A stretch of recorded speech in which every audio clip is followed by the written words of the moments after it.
up, guys? It is Dave and Duncan back from Metal Epidemic with another album review. For this review, Duncan and I have been checking out the new album from Psych Doom band Pia Isa.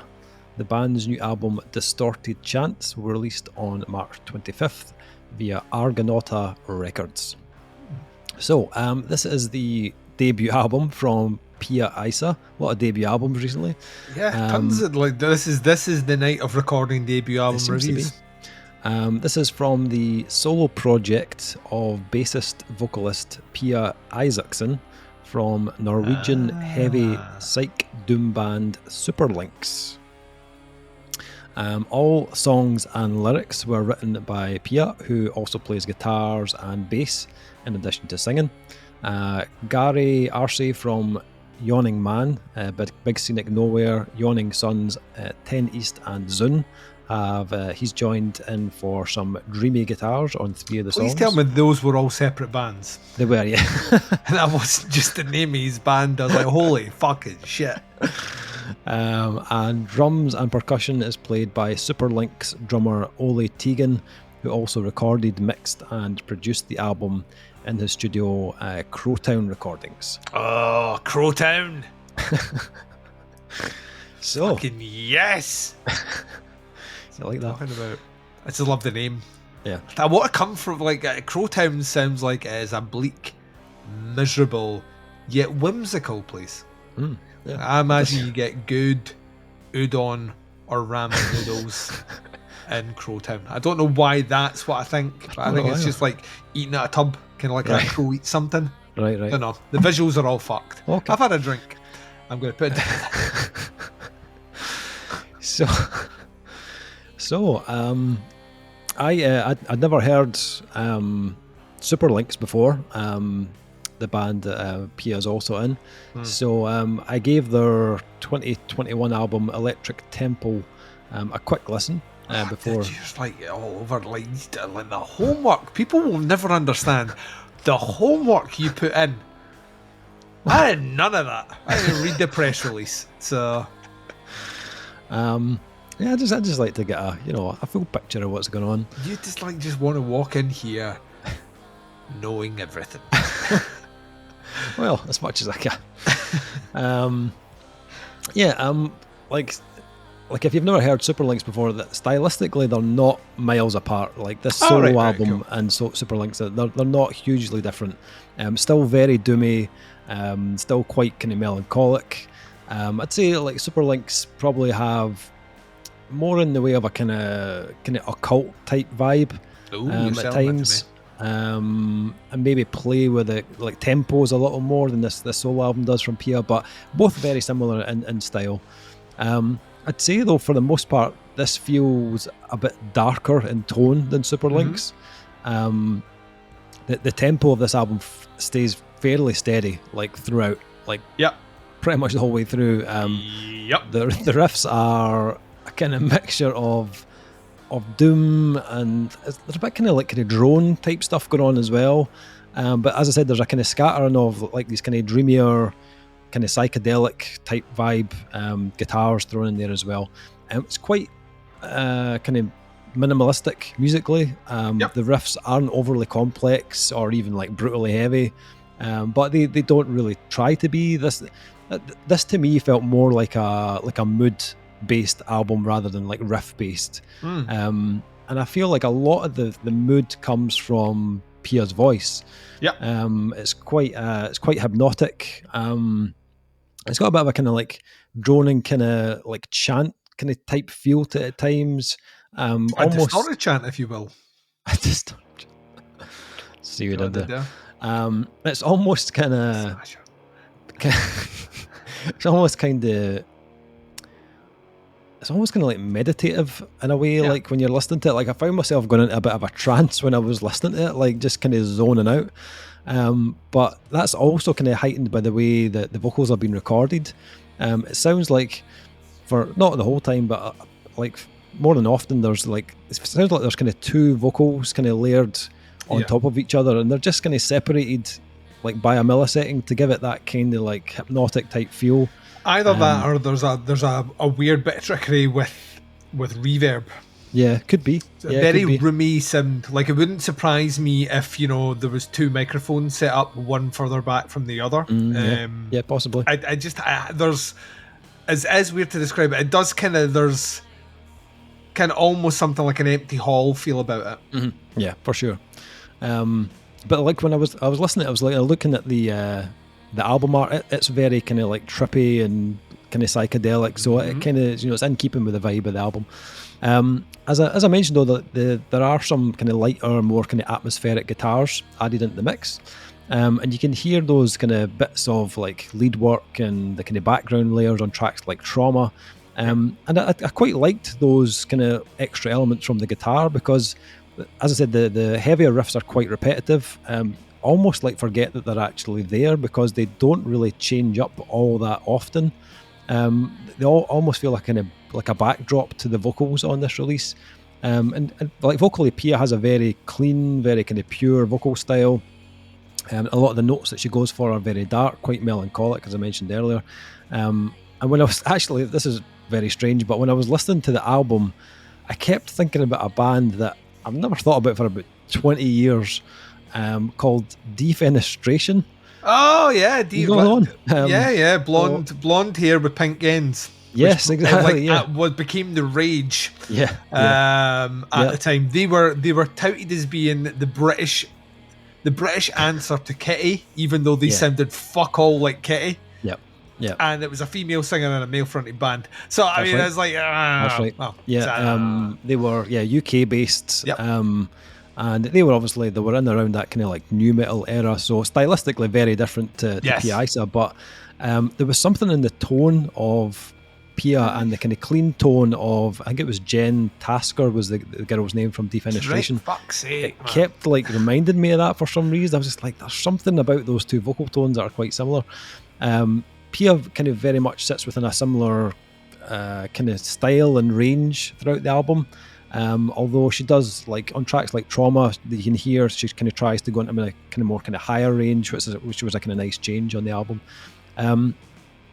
There are bits and pieces that I liked about this. Mainly the kind of dreamier guitars. I quite liked some of the kind of textures there, and the vocals from Pia, you know, very consistent throughout.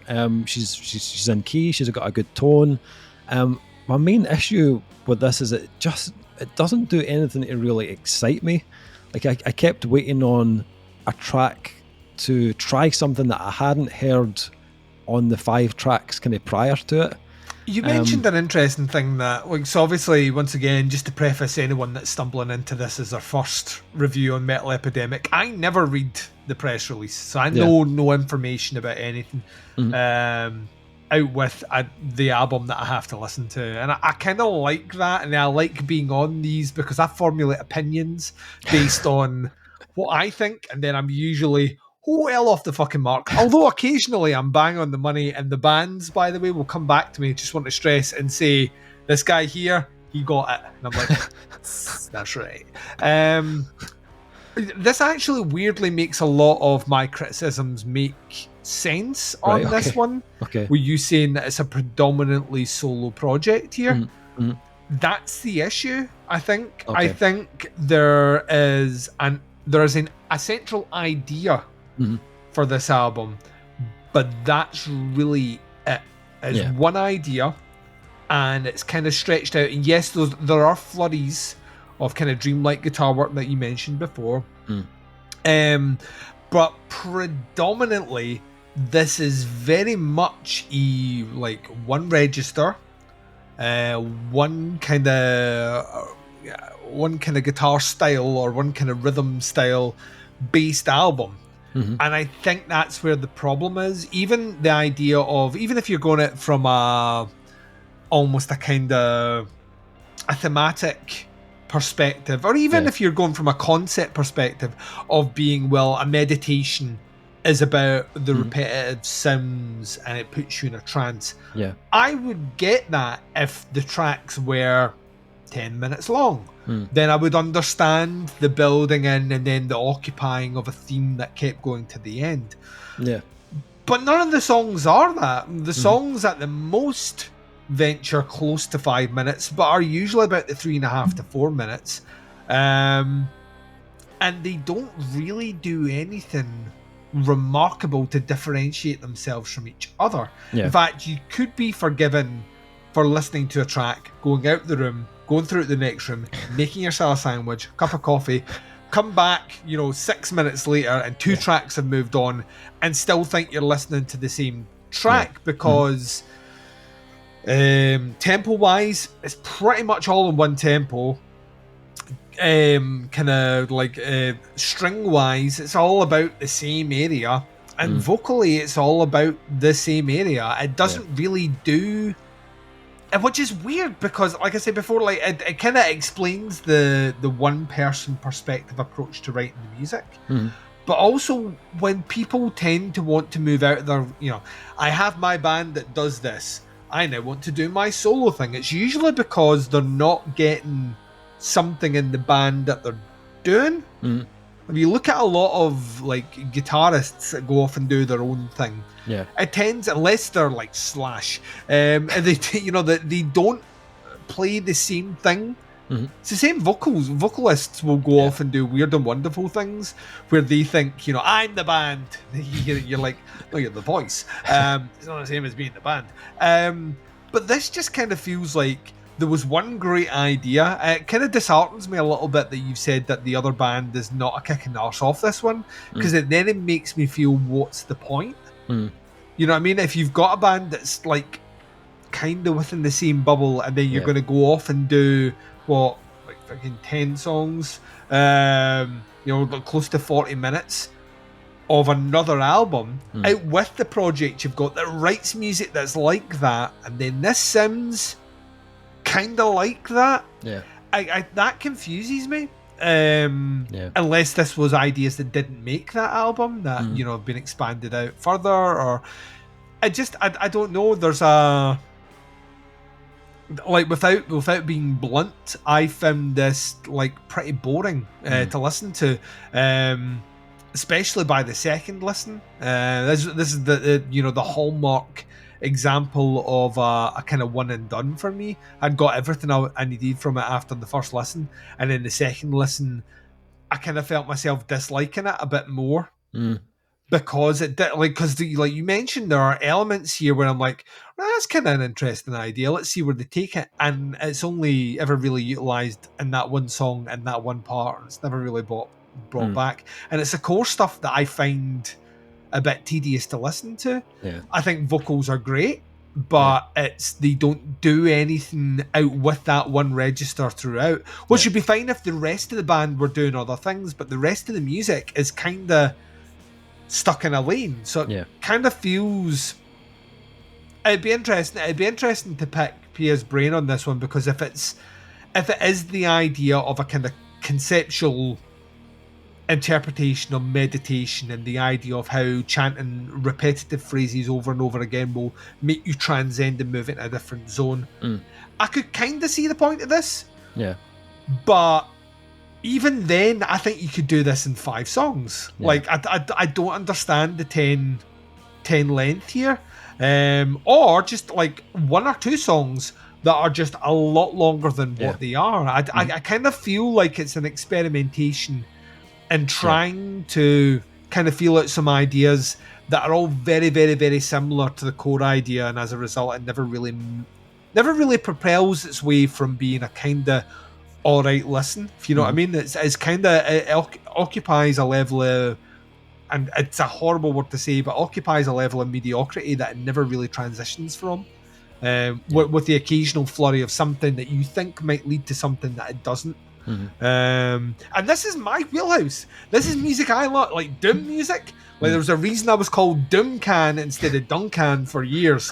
Like, Doom music, I have an affinity for. I will, I'm down to clown and give it. But this, in a lot of respects, occupies some of the traits that I feel are unfairly lumped on the genre of it's overly repetitive. It's, songs can be far too samey. This is almost a characterization of a lot of those things put together. It's given me like the fact you mentioned things like occult leanings and all the rest to the other project they're involved in. There's enough in there for me to want to check that out. And some of the band names you mentioned for the guitarist, I loved some of the dreamier guitar works in here. And if those are elements that are being utilised in other bands, I'll probably go and check them out. Yeah. I mean, realistically will never come back to this. Yeah, Yawning Man and Big Steen Nowhere are great bands. Yeah, he's a good guitarist. I'll probably never listen to this one again, which is a shame because vocally, she's got a great tone. Like, if you're listening to one track in isolation, you're gonna enjoy it if you like this genre of music. It's just in the context of a whole album, it's just too repetitive. Yeah, you're right. Yeah, I was like, when I was listening, I gave it a good few listens, and I was trying to pick out kind of positives from it. If it's like kind of mood and kind of melancholy you're after, there's a lot of that. Loads of it here. But everything else is very repetitive. The riffs sound very similar. The pace is exactly the same, pretty much for the album's entirety. The drums stick to a fairly kind of similar style. There was nice little moments, little fills and accents on like Trauma and Mantra was the other one. But I found it really difficult not to just completely zone out when I was listening to it. The EP of tracks that sound like Trauma. Yeah, you'd be onto something really special. You know what I mean? That was the one I found most interesting musically and vocally as well. The last track, Velvet Dreams, it had like, there was a little kind of like almost kind of Middle Eastern type thing kind of came in. It was very subtle, but like out with that, it's hard to kind of pick tracks that really stood out from this album. I think even though like the production, I think it works for the particular style. It's quite underproduced. I think I like the kind of thick, almost like kind of fuzziness of the bass. But I was just thinking about this just now. Actually, there's some moments where the vocals sound like they were like almost like starting to kind of clip or something. I was thinking maybe it was like a vocal effect to make it sound like more kind of vintage. But I'm not sure. It worked. And then I was thinking, wait a minute, it's called Distorted Chants. Maybe it's supposed to be distorted. Maybe that's like something really clever. You don't know, like when it comes to these sort of things, when it's one particular artist's vision of something, you can never really tell from a band's perspective. When a band come together and do things, you can kind of start to question this way. You can start to question the choice of a producer to do something because you're thinking of the band. But when you come down to these sort of brass tacks, that must be deliberate. That must be a deliberate choice. I think there's an interesting. I think if we ever had a chance to speak to the main musician behind this, I think there would be an interesting conversation about what preempted and what the themes and the idea behind this is. I don't think it translates particularly well to the finished product, but I mean, you sometimes you need to get things out your system, and this kind of feels like someone purging something from their system.